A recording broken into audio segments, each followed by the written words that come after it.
안녕하세요. 오늘도 시청해주셔서 감사드리고요. 바로 사연 읽어보겠습니다. 금괴 50억의 영혼을 뺏긴 우리 가족들. 배신, 의리. 이제는 제 추억 한 켠으로 남기고자 합니다. 오늘 들려드릴 사연은 세 남자의 이야기입니다. 우리나라가 해방 후 실향민들이 속초에 정착하면서 각기 다른 삶을 살았던 세 남자. 흔들림 없이 의인으로 살았던 아버지. 같은 실향민들의 등을 밟고 온갖 검은 수작을 부렸던 작은아버지와 장신의 일가, 그리고 가족보다 주변인들을 먼저 챙기는 아버지를 이해할 수 없었던 저. 경량의 시대 속에서 서로 다른 삶을 살았던 그들의 사연입니다. 저와 남동생은 의협심이 강하신 아버지 덕분에 풍족한 유년기를 보낸 기억이 별로 없었어요. 부족한 살림살이로 할머니와 엄마도 마음고생을 많이 하셨죠. 그래도 두 분은 할아버지나 아버지를 원망하지 않으셨어요.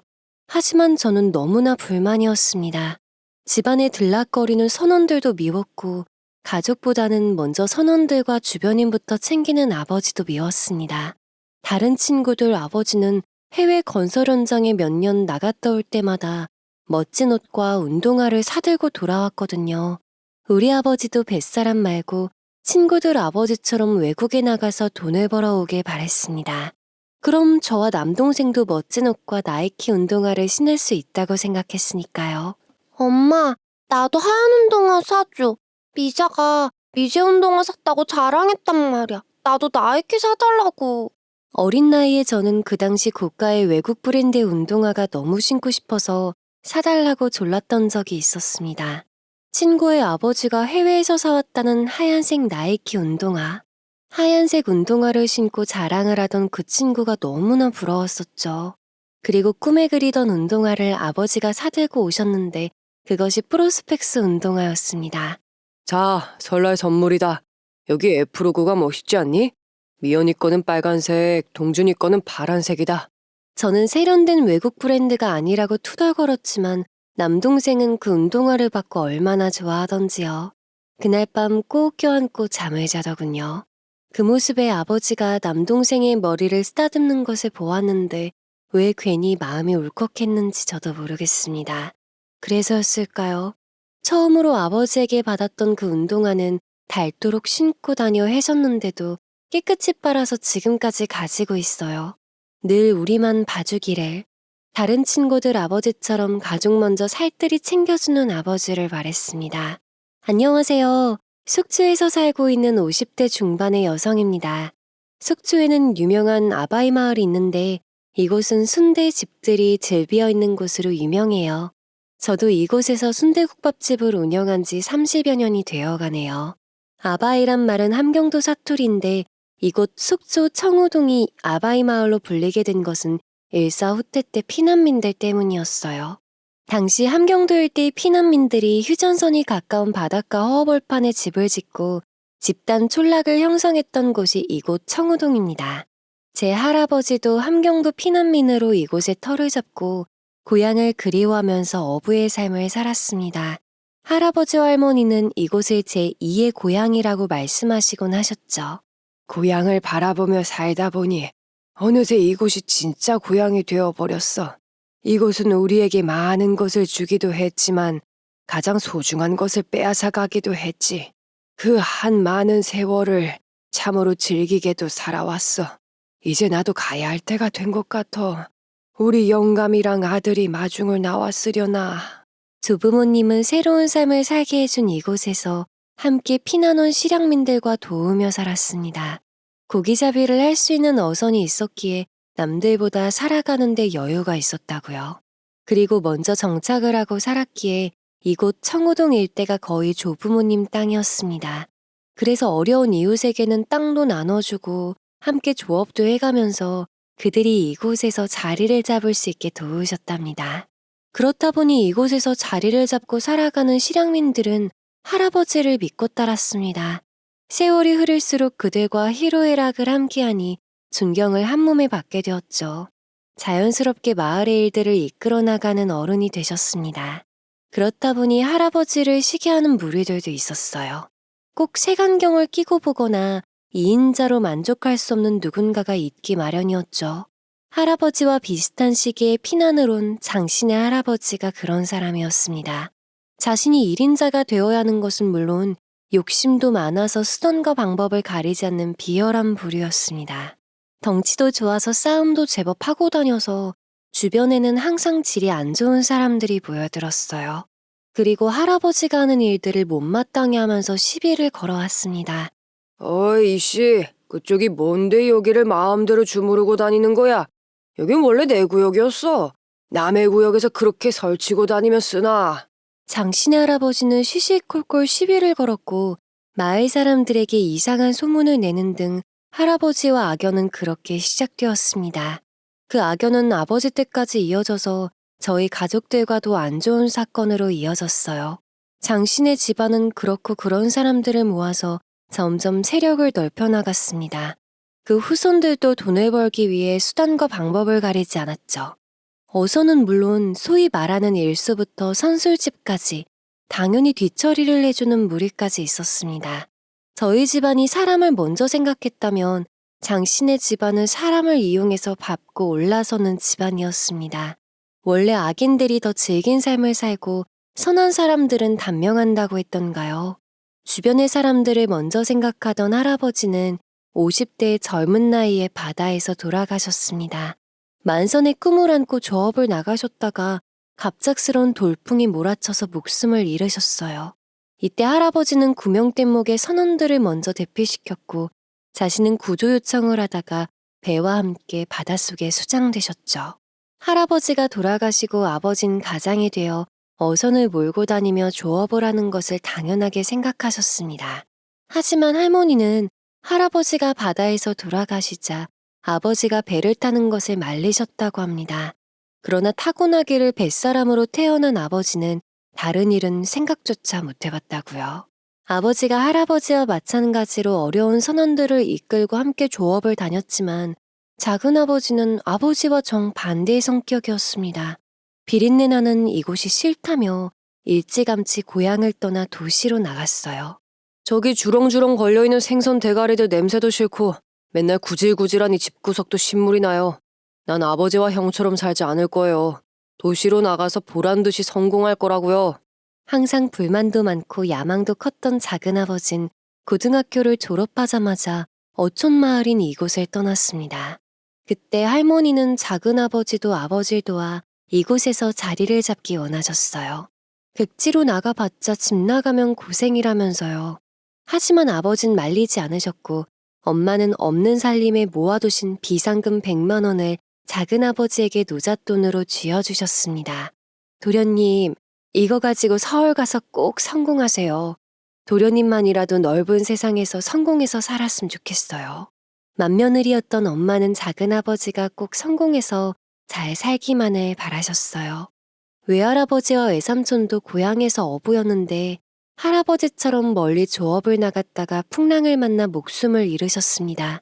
그래서 아버지가 바다에 나갈 때면 항상 안절부절 못하셨고 도시로 나간다는 작은아버지를 말리지 않으셨던 겁니다. 그리고 철부지 고모는 제일 막내였는데 어렸을 때부터 동네에서 예쁘기로 소문난 미인이었어요. 우리 집에 들락거리는 선원들은 죄다 고모의 미모에 홀딱 반해서 얼굴이 홍게처럼 붉어지기도 했었으니까요. 고모는 자신의 미모가 남다르다는 것을 알고 있었고 그 시대의 유명한 영화 배우를 보면서 배우의 꿈을 키웠습니다. 언니, 솔직히 김지미보다는 내가 훨씬 예쁘지 않아요? 내가 저 배우보다 연기도 더 잘할 수 있는데 엄마는 왜 반대하는지 몰라. 언니가 설득 좀 해줘요. 감독 눈에만 띄면 스타가 되는 건 시간 문제라고 하던데. 네? 할머니는 배우 팔자가 얼마나 기구하고 힘든 길인지 아냐며 반대를 하셨습니다. 하지만 고모는 자신의 예쁘장한 얼굴만 믿고 허황된 꿈을 키웠어요. 툭하면 엄마에게 용돈을 받아가 중앙극장에 들락거렸죠. 특히 신성일, 김지미, 윤정희 등 성인들의 가슴을 쥐어짜는 멜로물은 청소년들에겐 입장금지 영화였는데 어떻게 해서든지 보고 오더군요. 특히 고래사냥과 시바지 같은 대중영화가 히트를 치면서 고모와 또래 여성들의 허황된 꿈은 더욱 부풀어 올랐습니다. 장씨 아저씨는 이때부터 사람들의 무지와 순수함을 이용해 먹기 시작했어요. 장씨 아저씨가 그 유명한 임 감독님과 친척지간이라고 하더라? 그래서 배우로 쓸만한 아가씨들을 모집해서 그쪽으로 보내주기로 했대. 그런데 무슨 소개비를 받는 데나 뭐래나? 난 돈이 없어서 신청하긴 틀린 것 같아. 그 말을 들은 고모의 눈빛이 반짝하고 동공이 커진 것은 당연한 일이었어요. 거의 매일 영화에 미쳐서 배우가 꿈이라고 노래를 불렀으니까요. 하지만 소개비를 마련할 길이 없었던지라 며칠을 똥 마려운 강아지 마냥 끙끙거려야 했습니다. 그러다가 생각해낸 것이 엄마가 선원들의 월급을 주려고 모아놓은 500만 원을 들고 어느 날 사라졌죠. 편지 한 장만 딸랑 써놓은 채요. 아이고 철없는 것. 배우는 아무나 하나. 잘못되면 몸 버리고 인생 버리는 것은 아무것도 아니라는데 아이고. 물론 아버지는 고모의 행적을 추적했습니다. 장씨 아저씨의 영화 감독과 관련된 이야기인 그 동네 사람들이면 다 알고 있었거든요. 고모가 당연히 그곳을 찾아갔으리라 생각했던 겁니다. 아버지가 찾아가서 고모와 아가씨들을 어디로 보냈는지 말하라며 횡포 아닌 난동을 부렸다고 하더군요. 할아버지가 돌아가시고 아버지는 동생들을 무척이나 아끼셨어요. 특히 철없는 고모는 아버지에게 여동생보다는 늦둥이 같은 존재였습니다.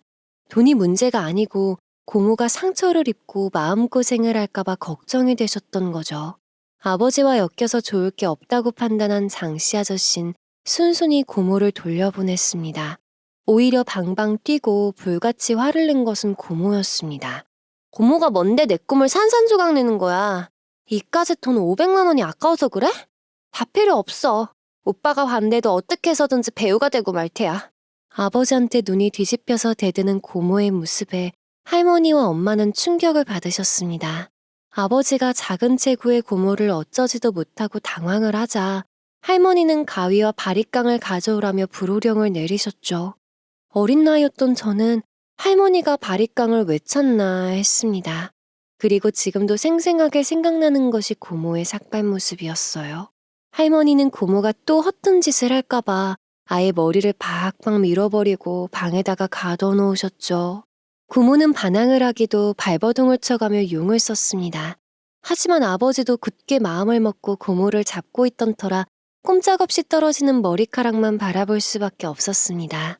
고래고래 악을 써가며 눈물, 콧물 흘리면서 절망하는 고모의 악다구니가 지금도 생생한 추억이 되었네요. 그 후로 고모는 끼니도 거부한 채 방에서 몇 날 며칠을 울고 또 울었습니다. 하지만 이때 고모를 잡아놓지 않았더라면 고모의 인생은 진흙탕이었을 겁니다. 고모가 삭발을 당하고 갇혀있는 동안 다른 아가씨들은 서울로 보내졌어요. 그리고 그들은 영화 관계자들의 희생자가 되었거나 대부분 요정으로 보내졌다더군요. 아가씨는 서울로 안 따라간 게 천만 다행인 줄 알아. 그 처자들처럼 요정에서 수발 만들다가 인생 종치는 것보다 삭발당한 게 훨씬 낫지. 이젠 그런 허황된 꿈은 접고 좋은 사람 만나서 결혼해야지. 그런 소식들이 들려오자 고모도 시간이 약이라고 점차 마음을 정리하기 시작했어요. 하지만 그 사건은 아가씨들 스스로 선택한 일들이었기에 누구도 억울하다고 하소연도 못했습니다. 그리고 아가씨들은 요정이든 배우이든 일을 해서 어려운 부모 형제에게 돈을 보내주어야 했거든요. 지금은 얼토당토한 일들이 그 시대는 당연한 일들이었습니다. 어쨌든 고모는 선을 보고 시내의 방앗간집으로 시집을 가셨습니다. 물론 철부지 고모가 결혼을 했대서 철이 들었겠나요? 다만 좋은 사돈들과 고모부를 만난 것도 고모의 복이었습니다. 장씨 아저씨의 거침없는 검은 손길은 이때부터 더욱 대담해졌습니다. 사람을 이용한 돈벌이, 그것이 무엇이든 어떤 속임수든 돈이 되는 일에는 악마에게 영혼을 팔 수도 있는 자였으니까요. 장신의 아저씨가 세력을 키우고 작은아버지가 외지로 떠나 있는 동안에 아버지는 할아버지보다 더 열정적으로 항해사 자격에 도전을 하셨습니다. 그래서 독학으로 100톤급 어선의 선장이 될 수 있는 6급 항해사 자격도 취득하셨죠. 그리고 수협에서 운영하는 100톤급 어선의 선장으로 활약을 하셨습니다. 그 당시 동해에서는 어선 조난 사고가 많았었고 할아버지도 바다에서 돌아가신 터라 아버진 선원들의 조난 사고나 유족들의 생계에 관심이 많으셨습니다. 수협에서는 어선의 수익금으로 조난 사고로 숨진 유족들의 생계를 지원하고 있었는데요. 어선의 어획량이 많을수록 유족들의 생계 지원금도 늘어났기에 아버지는 정말 열심히 조업 활동을 하셨습니다.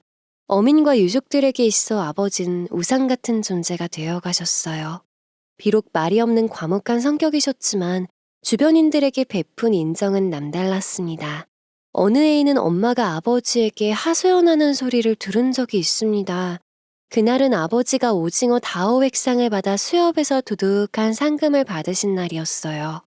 애들 육성회비도 못 내는 판에 상금 전액을 선원들한테 주면 어떡해요. 우리도 좀 살아야죠. 그런다고 누가 알아주는 것도 아닌데. 아휴, 내 속이야. 어미야, 너무 뭐라 하지 말아라. 아비가 다 생각이 있어서 그런 거 아니겠니? 아버지는 매해 공로로 인한 상금을 받을 때마다 가족들을 위해서 쓰기보다는 형편이 어려운 선원들을 위해서 쓰셨습니다. 그뿐만이 아니라 조업 중에 보거열을 먹고 사망한 선원의 장례를 가족 대신에 치러주는 일도 있었고, 우리 집 문간방에 합숙시킨 선원들을 선장시험에 합격시킨 일도 있었습니다. 게다가 그들이 배를 탈 때까지 무직자인 그들에게 쌀과 부식을 퍼다 주기도 했죠. 남편도 그 중에 한 명이었습니다. 아버지의 도움을 받아 선원이 되었고 어쩌다가 보니 저와 부부의 연까지 맺고 살아가고 있네요. 아무튼 어렸던 제 눈에도 아버지의 행동은 이해할 수 없었습니다. 우리 집도 쌀독이 비어가고 엄마의 얼굴에는 그늘이 가득했죠. 그런데도 아버지는 왜 가족보다 남을 더 챙기는지 원망스러울 뿐이었어요. 그런데 이상하죠. 아버지가 그렇게 선원들과 이웃들에게 도움을 주고 퍼주어도 저희 살림은 조금씩 나아져 갔습니다. 아버지에게 어선을 맡기면 어획량의 확률이 높아졌기 때문에 선조들은 아버지를 서로 모셔가려고 했었으니까요. 당연히 아버지가 가져오는 월급도 높아져만 갔습니다. 아버지가 주변에서 인정을 받고 사람들의 인심을 얻을수록 장씨 아저씨는 자신의 아버지가 그랬던 것처럼 아버지를 상당히 눈엣 가시처럼 여겼습니다. 그리고 아버지가 어선을 끌고 다니는 길목마다 지키고 있다가 방해를 하는 일도 많아졌죠. 하지만 장신의 아저씨가 방해를 하고 겁박을 해도 아버지는 한 번도 흔들린 적이 없었습니다. 이래봬도 우리 아버지가 해병대 출신이거든요. 자네 정말 1억이야. 선장 손에 선원들의 생계가 달려있는데 계속 이럴 거냐고. 내가 뭘, 여긴 엄연히 내가 다니던 백길이야. 가려거든 돌아서 가든가. 자네야말로 이러지 말게나. 장신의 아저씨가 아무리 아저씨의 길을 눌러보려고 용을 써도 기가 죽을 아버지가 아니셨습니다. 마을에 어촌 개장까지 하고 있는 아버지를 장씨 아저씨는 어떻게 하지 못해 안달이었죠. 더군다나 이곳의 어촌계는 초창기에는 장신의 할아버지가 장악하고 있었습니다. 그런데 장신의 할아버지가 조합원들의 돈을 횡령한 것을 할아버지가 찾아내고 제명 처리까지 했어요. 그 후로 할아버지에 이어 아버지가 어촌 계장이 되셨는데 그때부터 장씨 아저씨의 횡포는 더욱 심해져 갔습니다. 그런데 이러한 상황을 뻔히 알고 있는 작은아버지가 욕심에 눈이 뒤집혀 장씨 아저씨와 손을 잡게 됩니다. 그 일로 속초일 때는 물론 부산 일대까지 떠들썩했던 것은 물론 집안 망신을 시킨 것은 두말하면 잔소리였어요. 아버지는 약자들을 이용하는 장씨 아저씨네를 좋아하지 않았습니다. 그런데도 장씨 아저씨는 아버지를 적으로 두기보다는 한편이 되는 것이 낫다는 생각을 했나 봐요. 언젠가는 아버지에게도 동업제의를 한 적이 있었어요. 이씨, 그렇게 맨날 생선만 만져서 큰 돈을 벌 수가 있겠어? 내가 부산에 진짜 형님을 알고 있는데 함께 일해볼 생각 없나? 다른 선원들 생각도 해야지. 언제까지 그렇게 고생만 할 거야? 무슨 일을 해서 돈을 버는 건진 모르겠지만 장씨 아저씨는 자신과 손을 잡으면 큰 돈을 벌 수 있다고 유혹을 했습니다. 아버지와 사이도 안 좋았고 청호동에서 내쫓지 못해 안달이었지만 아버지를 따르는 사람들이 많았으니까요. 하지만 그런 거에 넘어갈 아버지가 아니셨어요. 아버지가 거절을 하자 술집을 찾는 선원들의 돈을 교묘한 방법으로 뺏기 시작했습니다. 선원들은 거친 바다에서 일을 하다 보니 스트레스가 상당히 심했어요. 그러다 보니 육지로 돌아오면 대부분 술집으로 달려가 술도 마시고 화투를 즐겼습니다. 게다가 선원들을 유혹하는 콧소리 내는 아가씨들까지. 장씨 아저씨의 술집은 그런 장소로 딱이었어요. 그렇다 보니 정직하게 화투판이 벌어지는 것이 더 이상한 일이었죠. 선원들은 아버지가 조업을 해서 돈을 나눠주면 어김없이 술집으로 달려가는 일이 많아졌습니다. 당연히 선원들의 가족들은 생활이 점점 힘들어졌어요. 아버지는 선원들을 설득해도 안 되자 선원들 월급을 그들의 아내들에게 직접 주었습니다. 그러자 선원들은 장씨 아저씨에게 돈을 빌려야 했어요. 빚을 핑계로 선원들을 점차 빼돌리기 시작했죠. 그렇게 빼돌린 선원들은 부산으로 데려가 일을 시켰는데 그곳은 소문만 무성할 뿐 정확히 무슨 일을 하는지 알고 있는 사람은 아무도 없었습니다. 게다가 부부는 닮는다고 장신의 아주머니도 욕심 많고 드세기는 둘째가라면 서러울 지경이었어요. 아바이 마을에서 먼저 장사를 했다는 이유로 장사를 하는 사람들에게 마을 기금 명목으로 자릿세를 받아가며 설쳐댔죠. 거기 구시는 자릿세란 냈으면 장사를 하지 말아야지. 내 말이 우스워요? 얘들아, 당장 이 물건들 좀 정리해라. 나 참 사람이 양심도 없고 낯짝도 두껍지. 다 같이 잘 살아보자고 기금을 내는데 구시는 무슨 똥배짱인 거예요. 당장 심 빼요. 하지만 그렇게 거두어간 자릿세는 장신의 아주머니 호주머니 속으로 들어갔습니다. 장신의 할아버지가 어촌 기금을 횡령한 것처럼 아주 더러운 수법으로요. 아무튼 돈을 뜯어낼 곳이 있는 곳이라면 어김없이 파고드는 장신의 일가였습니다. 결국 마을 사람들도 봐주는 것도 한두 번이지 점차 장신의 일가에서 등을 돌리기 시작했죠. 그리고 이맘때 작은아버지가 결혼을 한다며 작은엄마를 데리고 인사를 왔습니다. 빨간 입술에 뾰족고 들으시는 작은엄마는 제 눈에도 참 화려해 보이더군요. 빠글빠글 파마머리에 헐렁한 몸빼바지만 입고서는 우리 엄마랑은 전혀 다른 사람이었습니다. 제가 결혼할 사람이에요. 장인어른이 카투사 출신의 미제식품 사업을 하는데 제게 도움을 주신 고마운 분이세요. 작은아버지는 자신이 행운아라며 작은엄마를 자랑스럽게 소개하더군요. 그래서 할머니나 부모님도 대단한 집안의 딸의 며느리로 동서로 들어온 줄 알았습니다. 작은아버지의 결혼은 서울에서 일사천리로 진행되었어요. 신혼집과 결혼식 비용은 두 분이 알아서 부담했기에 할머니나 부모님은 참석만 했었습니다. 그래서 동네방네 장가도 잘 가고 출세했다는 소리가 떠들썩했었죠. 작은엄마는 명절 때나 할머니 생신 때 내려오면 물 건너온 옷이나 화장품이며 선물들을 사오곤 했었어요. 어머니, 이게 미국에서 온 화장품인데요. 이렇게 발라보시면 반짝반짝 광든하고 젊어진 것 같지 않으세요? 형님도 좀 펑퍼짐한 몸빼바지 벗고 이 청바지 좀 입어보세요. 네? 얼굴에 광이 난다는 화장품과 나팔대는 청바지를 할머니나 엄마가 좋아했을 리가 없었습니다. 어색하며 어쩔 줄 모르는 두 분의 모습에 작은엄마는 좋은 제품도 못 알아본다며 한숨만 내쉬곤 했었죠.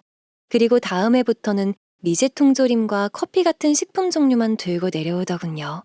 그때까지만 해도 저희 가족은 잘 사는 사돈을 만나 작은 아버지만은 도시에서 성공한 삶을 사는 것 같아 뿌듯했습니다. 하지만 그것은 저희의 착각이었어요. 우리나라 80년대에는 고도성장기였고 국민소득이 가파르게 늘기 시작했습니다. 그래서 도시의 소위 계급층에서는 다이아몬드 등 보석류와 밍크코트, 명품 시계 등 사치품이 수입해 들어오기 시작했죠. 그런데 통관 절차가 매우 까다롭고 관세율이 높던 시기였어요. 그리고 사돈들과 작은아버지는 그런 것들을 노려 돈을 벌기 시작했습니다. 뿐만 아니라 속초로 내려와서 아버지에게도 새로운 사업을 해야 할 때라고 설득을 하기 시작했어요. 형, 이제 속초도 관광시대에 맞게 엄청난 발전을 할 거야. 이런 어선 가지고 백날 벌어봤자 푼돈밖에 안 된다고. 이곳 청호동 일대가 거의 우리 땅이잖아. 여기에다가 호텔을 세우면 분명 성공할 거야. 길게 생각할 것도 없다니까. 이건 무조건 해야 하는 사업이야. 작은아버지의 말씀대로 속초에는 70년대부터 설악산에 케이블카가 운행되면서 엄청난 관광객들이 몰려들고 있었습니다. 케이블카 운행으로 벌어들이는 순이익이 몇 억이나 된다면서 이것이야말로 엄청난 기회가 왔다고 흥분해서 설명을 했죠. 하지만 아버지는 그만한 자금력도 없거니와 그러려면 실향민 선원들에게 나누어준 땅들을 다시 거두어들여야 한다며 난색을 표하셨습니다. 난 그럴 만한 능력도 없거니와 선원들을 내쫓아가며 그런 모험을 하고 싶진 않아. 그들을 그 땅에서 나가라고 하면 그들은 당장 무얼 먹고 산단 말이냐. 하지만 작은아버지는 막말로 그들이 우리 핏줄도 아니고 아직까지 도와준 것만 해도 그들은 감사해야 한다고 했습니다. 언제까지 그들을 먹여주고 도와줄 수는 없다고 하셨죠. 그리고 작은 문제는 작은 엄마의 집안에서 투자할 거니까 아버지는 땅만 확보해주면 된다고 설득을 했어요. 그리고 이미 작은 엄마의 집안에서는 무역 사업을 하고 있다고 했습니다. 작은 아버지가 소리를 높여가며 설명을 했지만 아버지는 물론 할머니와 엄마까지도 반대하고 나섰습니다. 이 당시에는 할머니와 엄마가 아버지가 잡아오는 생선으로 물회집을 운영하고 있었는데 칼칼한 물의 맛으로 관광객들에게 입소문이 나서 장사가 제법 잘 되고 있었어요. 니들 아버지가 이곳에 터를 잡고 아끼던 땅이다. 그리고 같은 실향민들을 버리면서까지 돈벌이를 하면 쓰겠니? 안 그래도 실향민들의 한이 얼마나 깊은데 돈 좀 벌어보겠다고 그들을 어찌 내친단 말이냐? 할머니는 지금도 아버지가 조업으로 벌어오는 수입도 많거니와 물회집에서도 점점 매출이 늘고 있어 크게 욕심내지 않고 살아도 된다고 하셨습니다. 사람은 가질 수 있는 만큼의 욕심만 부려야 한다면서요. 작은 아버진 답답하다는 듯이 가슴을 쳐가며 말이 안 통한다고 소리를 질렀습니다. 땅 주인이 자기 땅을 마음대로 한다는데 누가 뭐라고 할 거냐고 따졌어요. 그리고 사돈 댁에서 자금을 투자한다는데도 왜 거절을 하냐 이겁니다. 밥을 떠먹여줘도 왜 못 먹냐며 답답해서 화가 난다고 하더군요. 하지만 아무리 설득을 해도 할머니와 아버지는 요지부동이셨어요. 워낙에 돈보다는 사람을 귀히 여기는 분들이니 그럴 수밖에요. 아버진 작은아버지가 붙잡고 늘어지자 다음날 새벽에 조업을 핑계로 제주도로 도망을 가듯 떠나셨습니다. 할 수 없이 할머니와 엄마를 붙잡고 더 설득해봤지만 할머니는 손님들을 들이닥칠 시간이니 방해하지 말라고 하셨죠. 할 수 없이 작은아버지는 포기하고 서울로 돌아갔습니다. 하지만 사돈들은 속초 청호동 땅에 탐이 났나 봅니다. 청호동은 청호초와 바다를 끼고 있어 굉장히 아름다운 곳입니다. 호텔이나 관광시설이 들어서기에도 기가 막히게 입지가 좋은 곳이었죠. 게다가 설악산과 가까워서 설악산을 구경한 다음에는 반드시 거쳐가야 하는 아바이 순대마을과 물회를 먹으러 청호동으로 내려왔죠. 이런 아름다운 곳이 그들 눈에는 안성맞춤이라 생각했던 겁니다. 작은아버지를 앞세워 작은엄마의 사돈들까지 선물을 바리바리 싸들고 찾아와서 할머니와 아버지를 설득했습니다. 안사돈 결혼식장에서 뵙고 오랜만에 뵙습니다. 이서방한테 다 들었지만 다시 생각해 보시라고 이렇게 찾아왔습니다. 투자금 걱정일랑 하지 마시고 청호동 땅만 주십시오. 저희가 임대료는 매달 500만 원씩 챙겨드리겠습니다. 모여력이 되신다면 호텔에 투자할 기회도 특별히 드리죠. 점잖게 생긴 바깥사돈은 할머니를 붙잡고 설득을 했어요. 실향민들 때문에 곤란한 거면 호텔을 짓고 그곳에서 일자리도 마련해준다고 했습니다. 하지만 그들은 며칠 바다에 못 나가는 날이면 갑갑해서 숨이 막히는 뱃사람들이었습니다. 바다를 누비고 다녀야 비로소 숨이 트이고 활력이 솟는 아버지와 같은 타고난 뱃사람들요. 그들이 바다를 버리고 세련된 호텔 건물에서 생활하기가 만무했습니다. 급기야 소문이 나서 선원들이 안절부절 못하며 아버지에게 물어왔어요. 정말 청호동 땅에 호텔을 세울 거냐고요. 그렇게 되면 그들은 농사짓던 땅도 물론이거니와 아버지를 따라 조업도 계속할 수 없을 거라 생각한 겁니다. 그들이 불안해하며 동네에 이상한 소문이 떠돌자 아버지는 사돈과 작은아버지에게 다시 한번 따끔하게 충고하고 되돌려 보냈어요. 그리고 호텔 사건은 그걸로 끝난 줄 알고 있었습니다. 하지만 그들은 야망찬 호텔 사업에 물 건너가자 부산에 무역회사와 여행사를 차리고 사업을 시작했어요. 너 일을 너무 크게 벌이는 건 아니냐? 그리고 부산이나 여수에 요즘 이상한 소문이 나돈다고 하던데 조심해라. 괜히 이상한 사람들이랑 엮이지 말고. 형이나 지금이라도 다시 생각해봐. 호텔을 세우고 게임랜드까지. 아, 이건 정말 해야 하는 사업이야. 다시 생각해보라니까.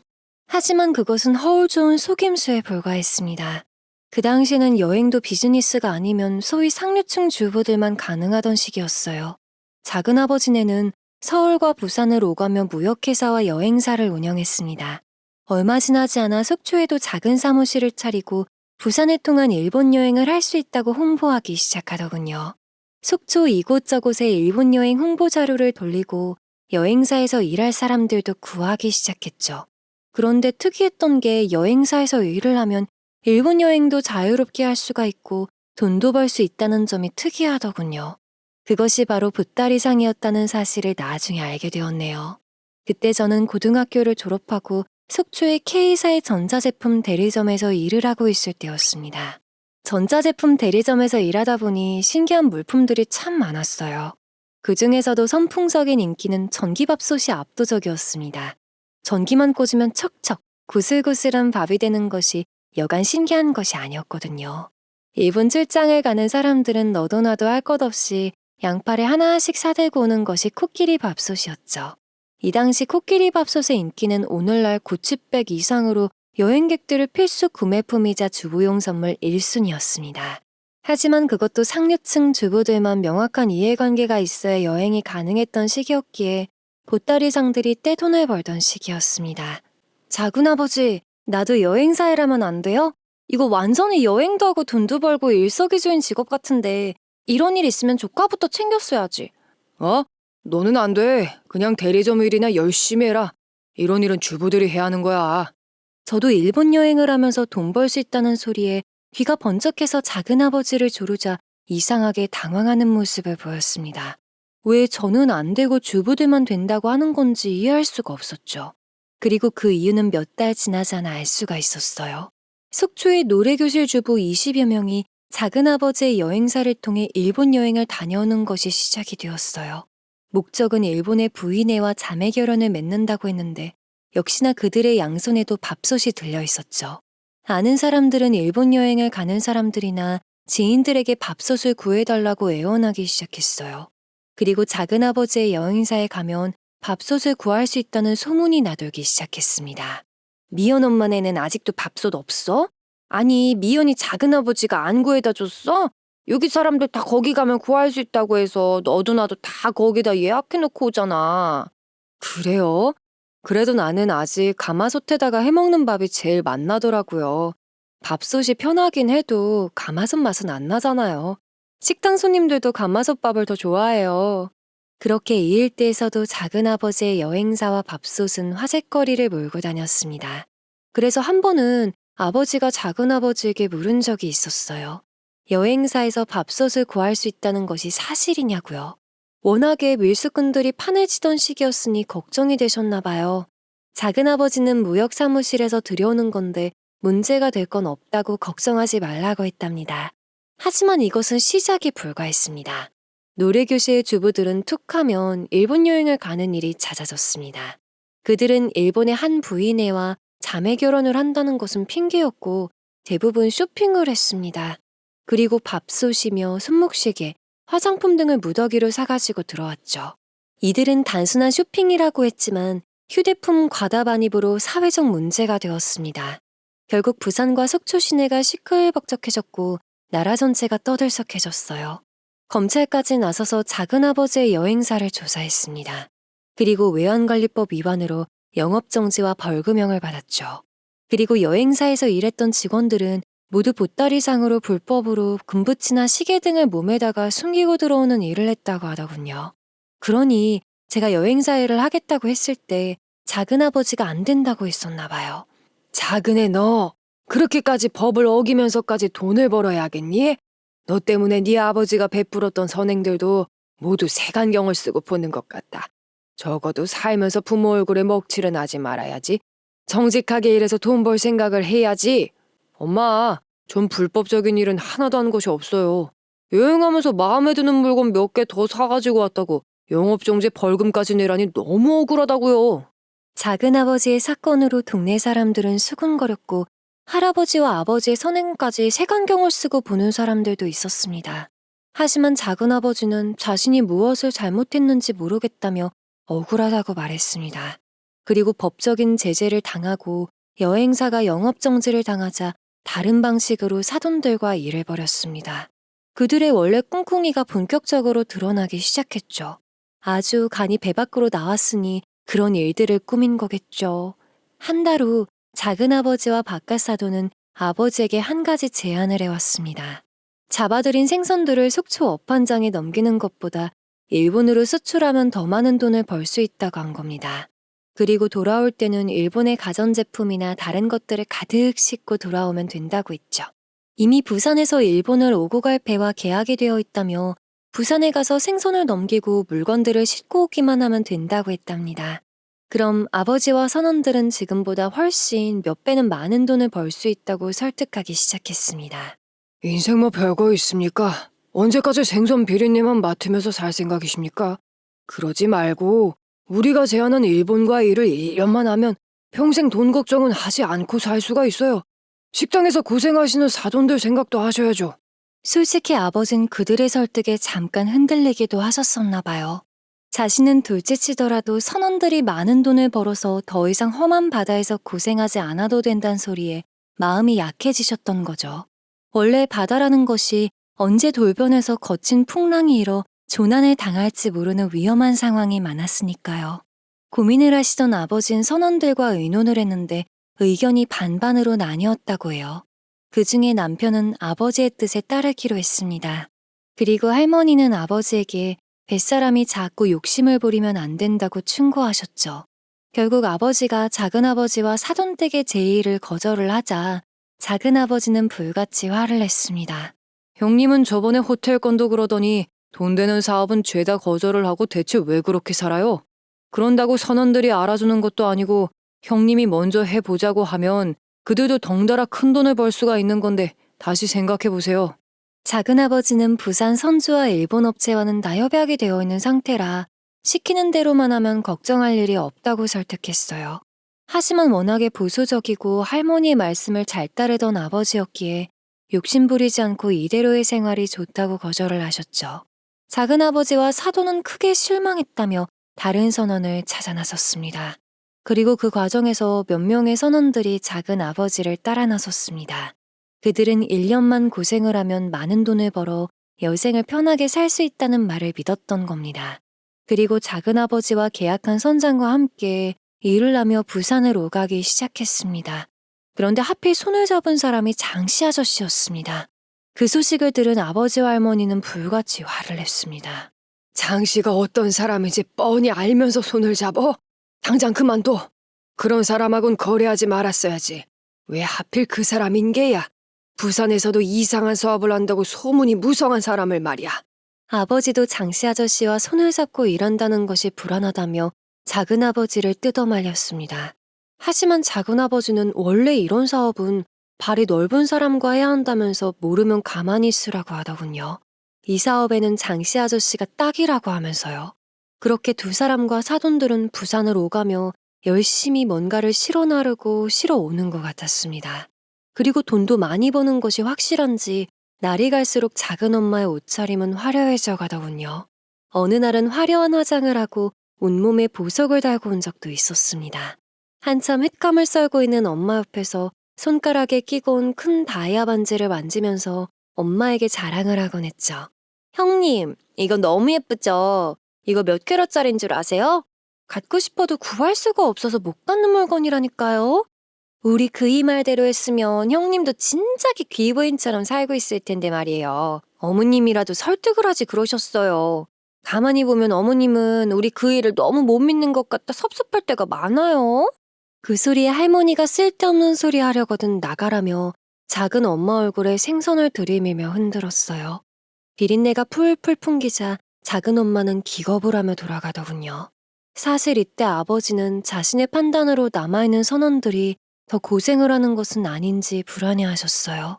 그래서 자신의 곁에 남아있는 선원들을 위해서 더욱 열심히 만선의 꿈을 안고 조업에 나섰습니다. 날씨가 좋다는 일기예보가 있으면 제주 앞바다는 물론 울릉도 근처까지 나가서 조업을 하고 돌아오시곤 하셨죠. 아버지가 선원들과 바다에서 예전과 다름없는 뱃사람의 삶을 살아가는 동안 작은아버지를 따라 장씨 아저씨와 일을 하게 된 선원들은 달이 바뀔수록 어깨가 으쓱해져서 돌아왔습니다. 그들은 날이 갈수록 살림이 넉넉해지고 얼굴에 화색이 돌았어요. 그럴수록 작은아버지는 찾아와서 할머니와 아버지에게 거들먹거리는 말투로 조소를 날렸습니다. 진작에 형님도 제 말을 들었으면 지금쯤은 떼돈을 벌고 있을 겁니다. 지금도 늦지 않았어요. 물량이 늘어서 함께 일할 선장을 더 구해야 하는데 어때요? 이참에 오징어 잡이는 집어치우고 부산만 왔다 갔다 하세요. 마지막 기회니까 거절하지 마시고요. 그런데 작은아버지가 마지막 기회라고 아버지를 설득하고 있는 와중에 부산 세관에서 세관원이 사망하는 사건이 발생했습니다. 전날 세관은 밀수선에 대한 정보를 입수하고 배를 수색해 선주를 연행했어요. 그런데 선주의 아들들이 세관을 찾아가 밀수품도 배에서 나오지 않았는데 자신의 아버지를 데려다가 강압적인 조사를 했다며 항의를 했답니다. 담당 세관원은 그런 적이 없다고 맞섰고 선주의 아들 중에 한 명이 도구를 꺼내 협박을 했다고 해요. 그래도 말이 안 통하자 세관원을 해하려고 했답니다. 다행히 세관원은 도망을 쳤지만 도중에 쓰러지고 상처가 너무 커서 사망하고 말았죠. 공무원이 그것도 세관원이 사망하자 전국이 떠들썩했고 대통령까지 나섰습니다.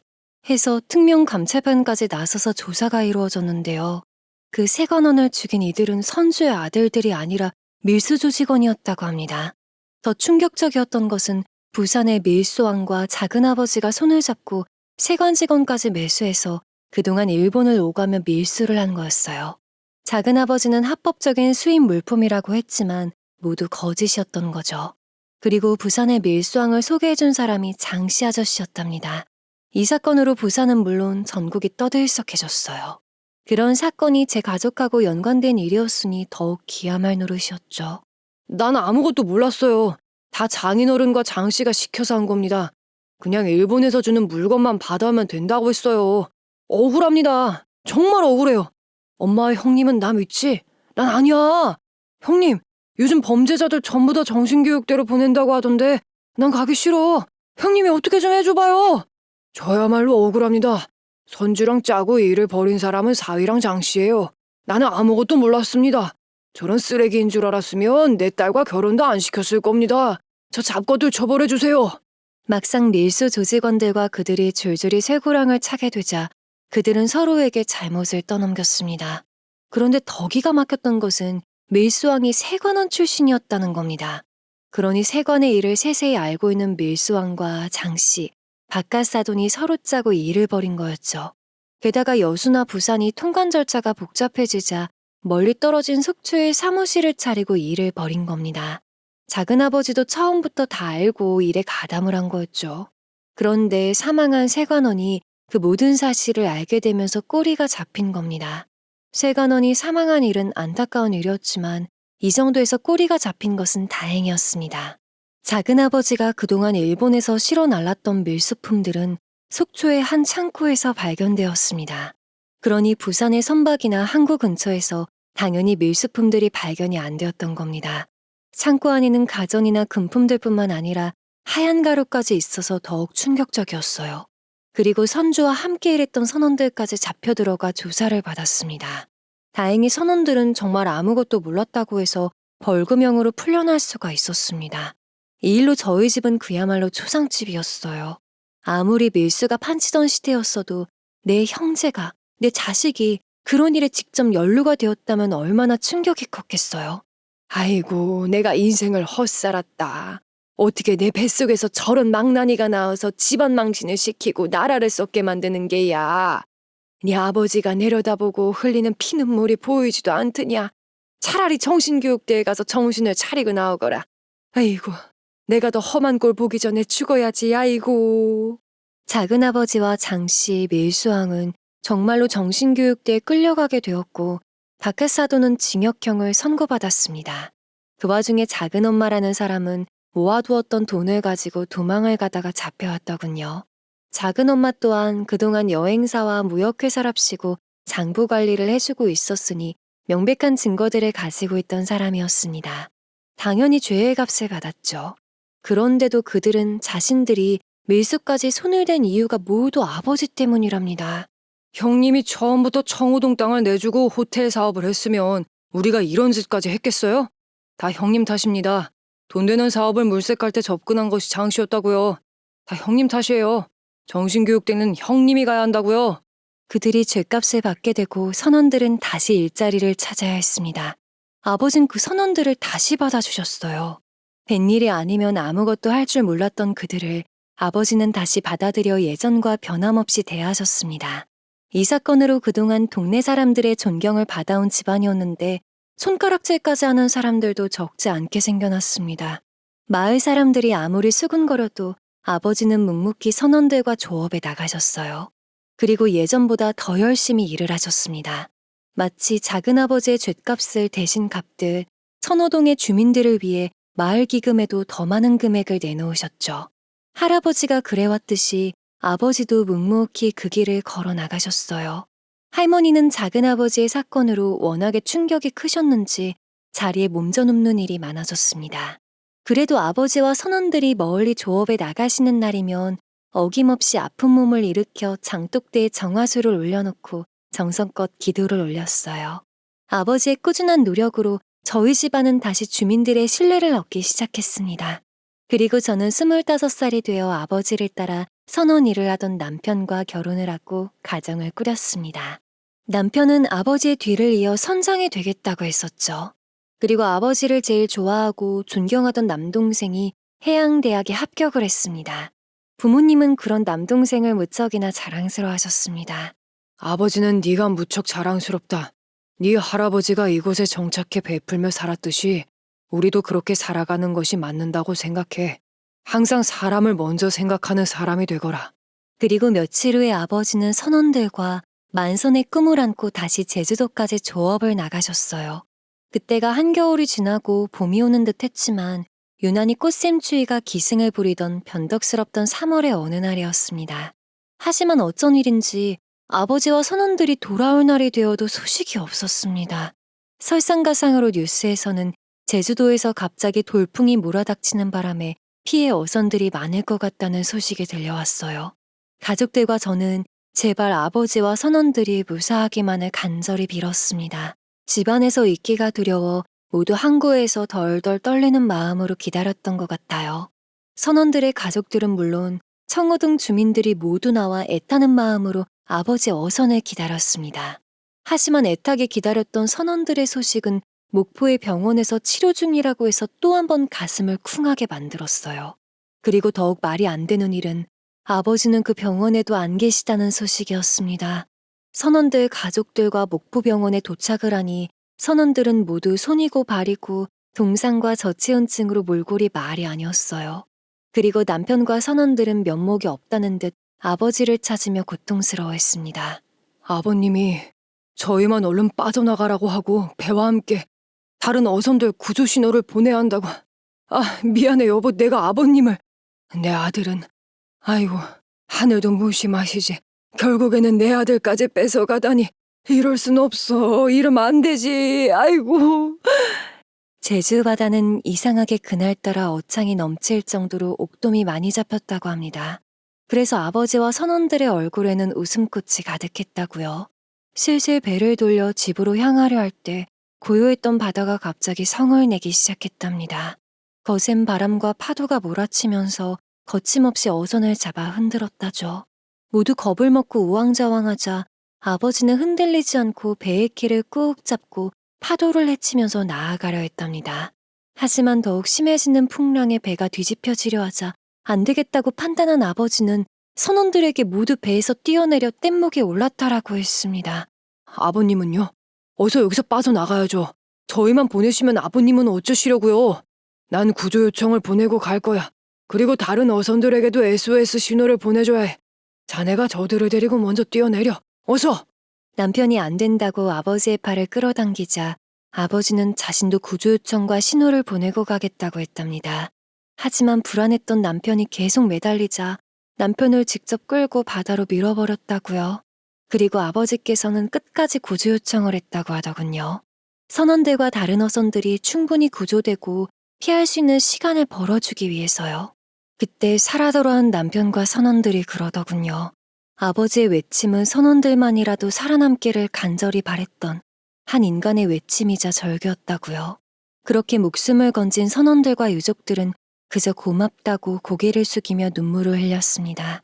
그리고 마지막은 다들 짐작하시듯이 성난파도가 배를 집어삼키면서 아버지는 침몰되어가는 배 안에서 나오지 못하셨습니다.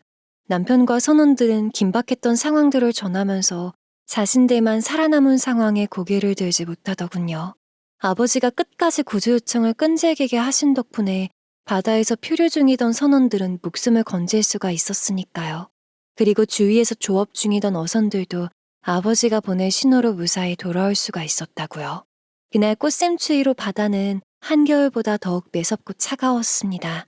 바다로 뛰어든 선원들은 뗏목에 모두 옮겨 탈 수도 없어 매달릴 수밖에 없었습니다. 살아남은 21명의 선원들은 차가운 바닷속에서 손발이 퉁퉁 얼어붙고 몸까지 얼어서 부어오르고 있었죠. 속절없이 침몰하는 배만 그저 쳐다볼 수밖에 없었다며 고개를 숙이며 오열을 했습니다. 그래도 끝까지 끌고 나오지 그랬어. 아무리 밀쳐도 함께 뛰어내렸어야지. 우리 아버지만 왜 희생해야 했는데. 이건 아니잖아. 이러면 안 되는 거잖아. 저는 남편과 선원들을 붙잡고 울부짖었습니다. 억울했으니까요. 우리 아버지만 바다가 삼켜버린 것이 너무나 야속했습니다. 네, 남편과 선원들의 잘못이 아니라는 것을 너무나 잘 압니다. 하지만 그들에게 이렇게라도 쏟아붓지 않으면 먹먹한 가슴이 답답해서 터질 것만 같았습니다.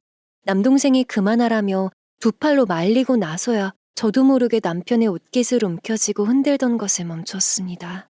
남편에 이어 아들까지 바다가 삼켜버린 야속함에 할머니는 가슴을 부여잡고 쓰러지셨고 병원에 입원까지 하셨습니다. 집안은 온통 통곡 소리와 허망함으로 캄캄한 어둠이었어요. 엄마는 아버지를 찾아달라고 여기저기 쫓아다니며 애원을 하셨습니다. 하지만 해양경찰 등 여러 구조원들의 노력에도 아버지는 어디로 가셨는지 찾을 수가 없었어요. 우리 남편 좀 찾아주세요. 그 차가운 바다에서 혼자 얼마나 외로울지 제발 우리 남편 좀 제발요.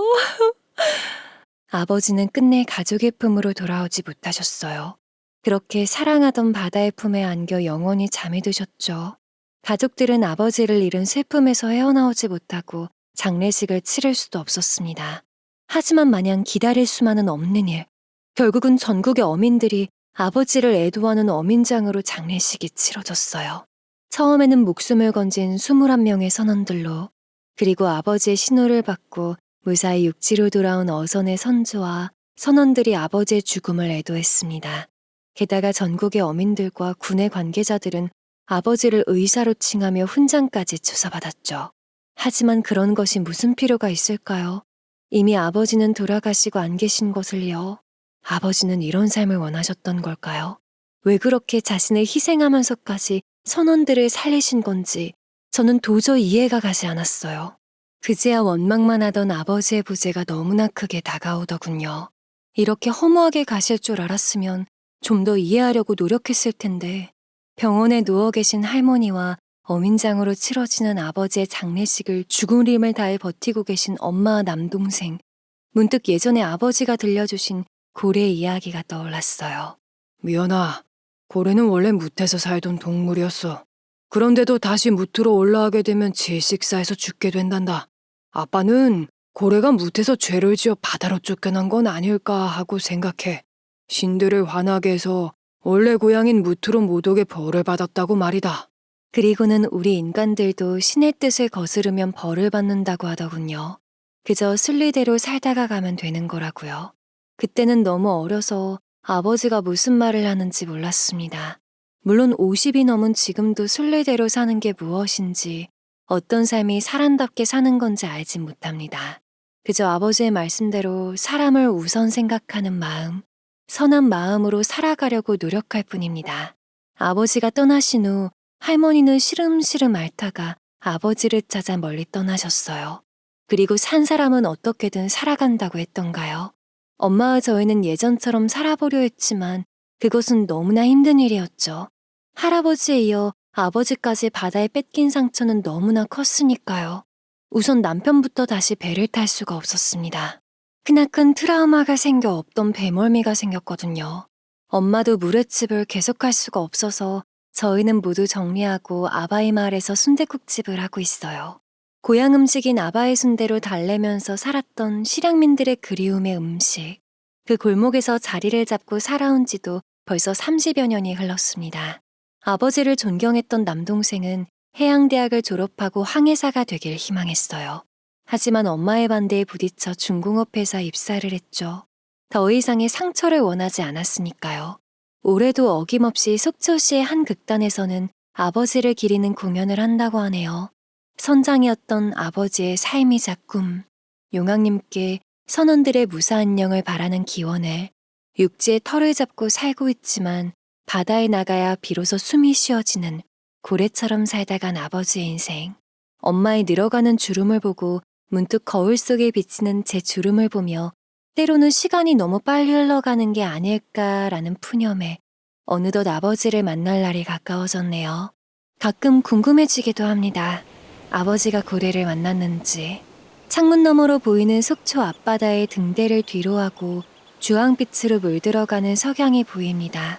그리고 붉은 수평선을 넘나드는 갈매기떼가 쉴 새 없이 소식을 전하는 듯 울어대네요. 아버지, 그곳은 숨쉬기가 편하세요? 심해처럼 깊고 검은 바닷속이 그리도 좋으셨어요. 햇빛도 들지 않은 깜깜한 세상이 뭐가 좋아 급히 가셨는지. 아버지, 사실은 아버지 진짜 존경했어요. 그 말이 왜 그리 어려웠는지 이제야 전해보네요. 사랑합니다, 나의 아버지. 세상이 독해지고 상식을 벗어난 사람들이 정말 많지만 그 반대편엔 그 어둠을 상쇄시키는 희망과 아름다운 미소를 가진 분들 또한 많답니다. 바로 우리 아버지 같은 선한 사람들이요. 그래서 그 미약한 빛이 남아 우리가 열심히 착하게 살아야 하는 동기이자 삶의 원동력이란 것을요. 지금까지 긴 사연 들어주셔서 감사드리고 2023년 김효년에는 여러분의 가정에 부디 평안만이 가득하시길 기원드립니다. 새해 복 많이 받으세요. 더 많은 이야기, 기막힌 사연을 듣길 원하신다면 구독과 좋아요, 알림 설정 부탁드립니다.